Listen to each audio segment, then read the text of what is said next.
नमस्कार बंधू भगिनींनो, आपल्या सगळ्यांचं सहर्ष स्वागत आहे स्वास्तिकम या माझ्या चॅनलवर। आज मी आपल्यासाठी श्री नवनाथ भक्तिसार ही पोथी घेऊन आलेली आहे।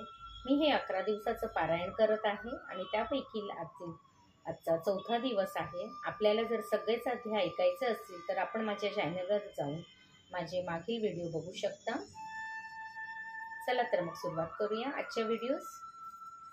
श्री नवनाथांच्या चरणी एकच प्रार्थना, त्यांच्या ज्या कुठल्या भक्तांपर्यंत त्यांना हा व्हिडिओ पोहोचवायचा असेल त्यांच्यापर्यंत हा नक्कीच पोहोचू दे आणि त्यांच्या मनातील सर्व इच्छा पूर्ण होऊ दे, त्यांना सुख समृद्धी आणि संपन्नता मिळू दे। अध्याय 14, जालंधरांना खड्ड्यात पुरले। श्री गणेशाय नमः। जालंधरनाथांकडून उपदेश प्राप्त झाल्यामुळे मैनावतीस जन्म सार्थक झाल्याचे समाधान वाटले, पण ते फार काळ टिकले नाही। आपल्याप्रमाणे आपल्या पुत्राचे गोपीचंदाचेही कल्याण व्हावे हा विचार वारंवार तिच्या मनात येत असे। पुढे माघ मासातील एके दिवशी कडाक्याची थंडी पडली असताना ती गच्चीवर ऊन खात बसली होती। त्याच वेळी खालच्या बाजूस प्रांगणात गोपीचंदाची स्नानाची तयारी चालली होती। त्याच्या अवतीभोवती काही दासी राजगणना स्नानासाठी उष्णोदक व सुवासिक तेलांची सिद्धता करण्यात गर्क होत्या।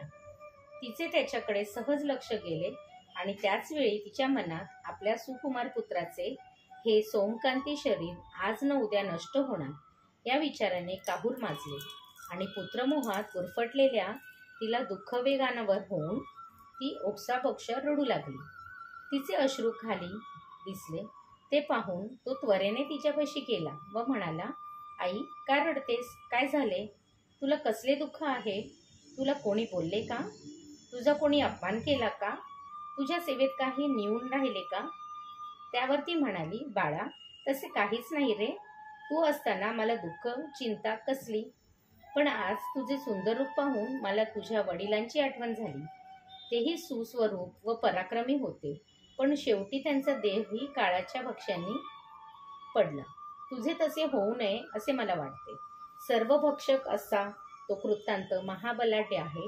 तू भोगविलासात मग्न होऊन आपल्या जन्मांचे मातेरे करून घेण्यापेक्षा या नरतनातून साह्याने त्या काळरूपी वाद्याला बंदिस्त करून अद्वितीय चिरंजीव असे मोक्षपद प्राप्त करून घ्यावेस असे माझे मत आहे।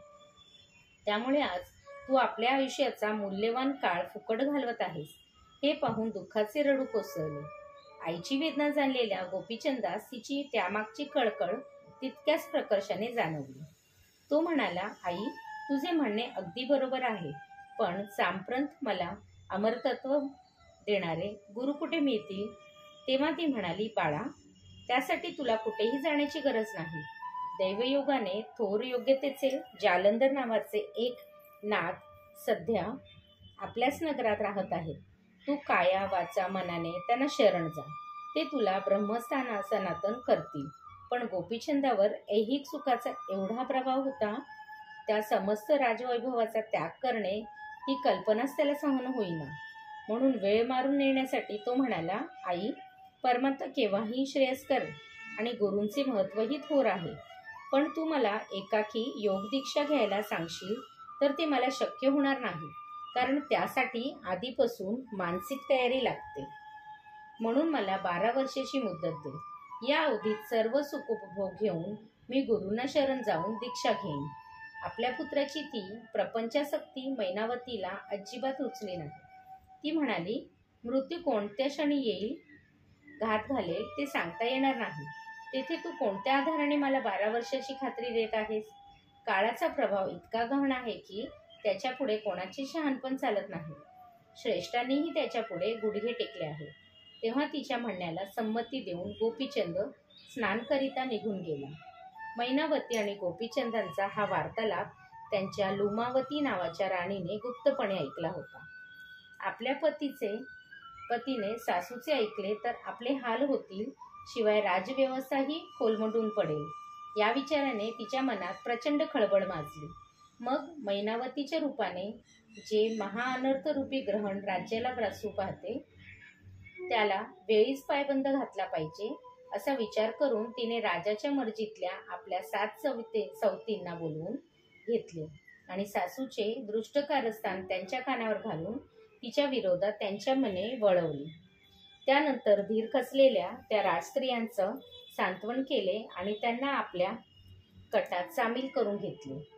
त्या रात्री भोजन झाल्यावर गोपीचंद लुमावतीच्या महलात गेला असताना तिने गोड बोलून त्याचे मन आपल्याकडे वळून घेतले, त्याला उत्तम रतिसूख दिले आणि तो आपल्या कह्यात त्याचे मन आपल्याकडे वळून घेतले. आलेला आहे असे पाहून म्हणाली, महाराज, आता मी तुम्हाला जे सांगणार आहे त्याने तुमचे स्वास्थ्य बिघडून जाईल. ते सांगावे तरी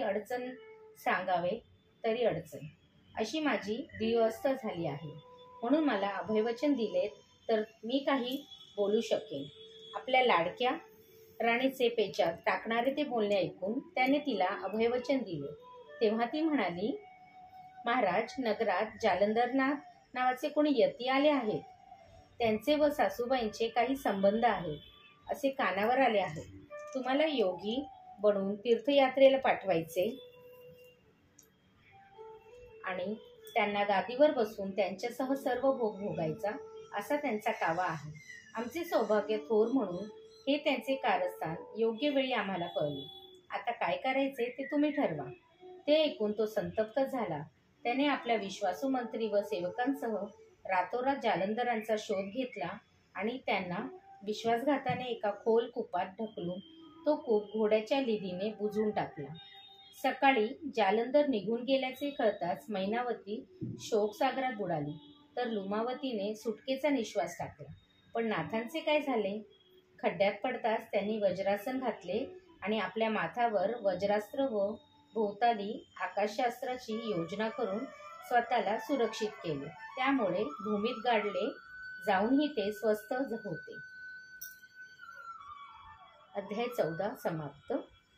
श्री दत्त प्रभू पर्णमस्तु. शुभम भवतु, शुभम भवतु, शुभम भवतु.